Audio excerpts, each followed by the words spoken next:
दानव श्रेष्ठ। प्रणाम दानव श्रेष्ठ। आपने अपने आने की सूचना तक नहीं दी। दानव सम्राट ने मुझे इस योग्य नहीं रखा और अब तो बहुत अधिक जल बह चुका है। मैंने ऐसा कौन सा अपराध कर दिया है दानव श्रेष्ठ? अपराध? आपने फिर से सारे दानवों को नेतृत्वहीन कर दिया। बीते हुए इतिहास से कुछ भी सीखने की आवश्यकता नहीं समझी। और तो और आपने कुलगुरु शुक्राचार्य का जिस प्रकार अपमान किया है, ये तो मैंने कभी स्वप्न में भी नहीं सोचा था। कुलगुरु का अपमान? दानव श्रेष्ठ, मैंने जिनका अपमान किया है वे देवताओं के गुरु बृहस्पति थे। मैंने तो कुलगुरु का सम्मान किया है। उस स्त्री के पास विवाह का संदेश देकर भेजा है और उस इच्छा के लिए मैंने प्रतिज्ञा कर ली है कि मैं विवाह तो उसी स्त्री से करूंगा। और आप दानव सम्राट ये भूल गए कि आपको ब्रह्मा ने क्या वर दिया था? ब्रह्मा ने मुझे इच्छा मृत्यु का वर दिया था और उन्होंने कहा था कि मेरी कोई भी ऐसी इच्छा जिसकी संसार में पूर्ति संभव ना हो, उसके कारण मेरी मृत्यु होगी। और दानव सम्राट ने क्या किया? एक ऐसी इच्छा कर आपने अपनी मृत्यु की संधि पर हस्ताक्षर कर दिए। किंतु वो तो एक स्त्री है दानव श्रेष्ठ। स्त्री अबला होती है और एक अबला दानव सम्राट शुंभ पर विजय कैसे प्राप्त कर सकती है? अबला अबला अबला, ये आपको क्या हो गया है दानव सम्राट? आप ये क्यों भूल गए हैं कि दानव कुल शिरोमणि महिषासुर का वध भी किसी स्त्री ने किया था? और मुझे भय है इतिहास अपनी पुनरावृत्ति करने जा रहा है। किंतु अब तो मैंने इच्छा भी कर ली है और प्रतिज्ञा भी। अब तो स्त्री को पराजित करना ही होगा। नहीं दानव सम्राट, आप यहां शांत बैठेंगे, मैं जाऊंगा। अब एक भीषण रक्तपात होगा, एक ऐसा संग्राम जिसकी किसी ने कल्पना भी नहीं की। आपकी शंका निराधार है दानव श्रेष्ठ। मैंने दानवीर चंड और मुंड को सेना के साथ भेजा है। मुझे पूर्ण विश्वास है कि वो उस स्त्री सहित लौटकर हमें अपनी विजय की सूचना देंगे। मैं कामना करता हूं कि आपका विश्वास सत्य सिद्ध हो। चंड और मुंड उस स्त्री पर विजय प्राप्त कर ले, उसे यहां ले आए। किंतु मेरा विश्वास अब भी अटल है दानव श्रेष्ठ। फिर भी मैं दानव वीर चंड और मुंड की प्रतीक्षा करूंगा।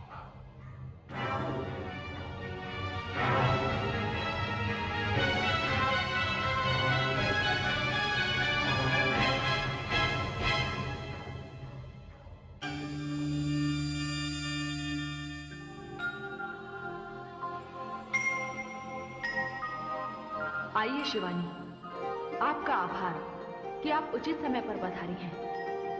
दानव सम्राट शुंभ ने मेरे विरुद्ध युद्ध की घोषणा कर दी है। उसका काल उसके निकट मंडरा रहा है। उसने चंड और मुंड को मुझे पराजित करने के लिए यहां भेजा है। नहीं देवी, अब ये कष्ट आप नहीं उठाएंगी। क्यों? क्यों है भवानी? क्योंकि ये वध करेंगी कालिका। कालिका के रूप में आपको कष्ट करने की क्या आवश्यकता है? हे देवी, आवश्यकता है। यदि चंड और मुंड का वध कालिका ने किया तो शुंभ और निशुंभ दोनों आपसे युद्ध करने आएंगे। अन्यथा परिणाम इसके विपरीत भी जा सकता है और उनका जीवित रहना इस ब्रह्मांड के लिए महाविनाश का कारण बन सकता है। हे भवानी, जैसी आपकी इच्छा। हे देवी, इस समय तो एक महाभयानक दैत्य रक्त बीज इस संग्राम में कूदने वाला है। एक भयानक रक्तपात होने वाला है। और हे देवी, इस समय आवश्यकता है देवी कालिका की।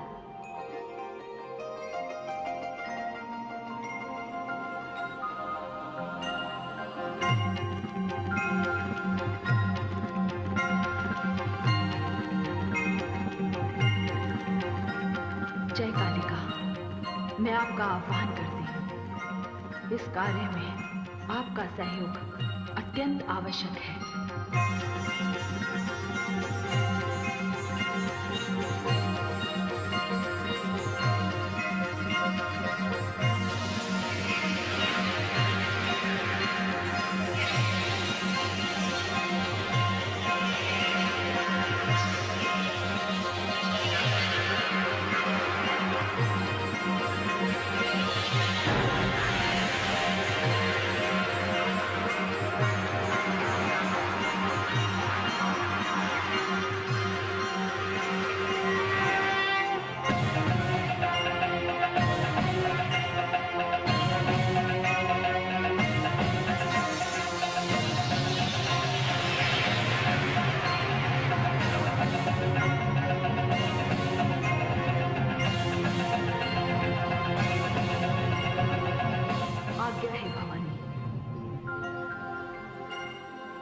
कालिका, शुंभ और निशुंभ ने जगदंबा दुर्गा के विरुद्ध युद्ध की घोषणा कर दी है।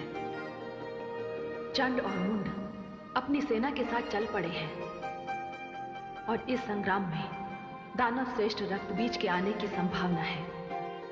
उसे किसी न किसी से सूचना अवश्य प्राप्त होगी। आपके इस संग्राम में भाग लेने से उनकी इच्छा और उनके युद्ध की प्यास पूर्ण होगी तथा उनके वध से आपकी मुंडमाला बन जाएगी, जैसी आदिशक्ति की इच्छा। हे जगदम्बे, मैं चलती हूं।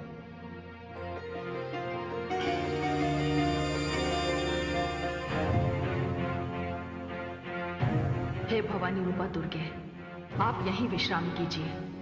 मैं मार्ग ही में चंड और मुंड को रोक दूंगी, क्योंकि वे दानव सेना के साथ नरसंहार करते चले आ रहे हैं।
जिसने हमारे महामंत्री धूम्रलोचन को जलाकर मार डाला?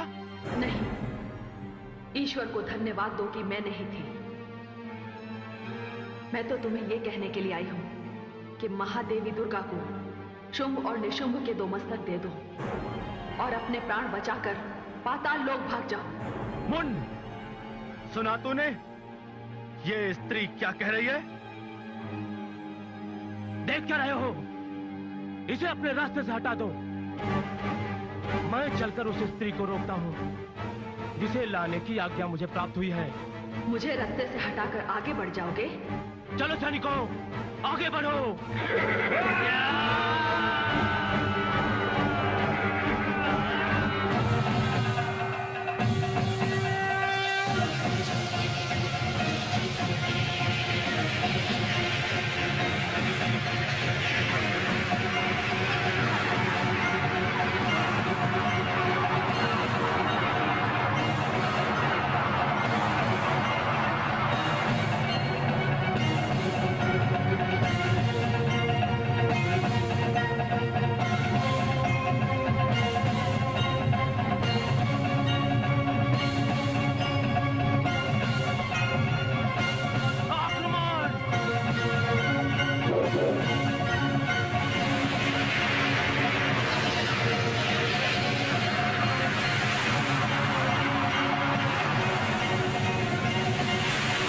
बाबा